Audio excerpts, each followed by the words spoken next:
আমাদের পরিবেশ তৈরি হয়, সমস্যাগুলো আমরা নিরসন করার চেষ্টা করেছি।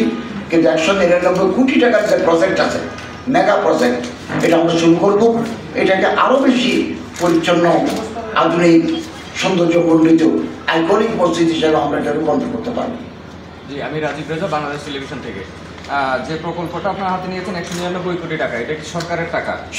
আপনারা কি এখানকার যে ফান্ডের টাকা অথবা ইয়া টাকা এখানে ইনক্লুড করবেন কিনা? আর টোটাল টাকাটা কি 199 কোটি টাকা নাকি আরো বেশি? 199 কোটি টাকা আমরা অর্থ মন্ত্রণালয় থেকে ছাড় পেয়েছি।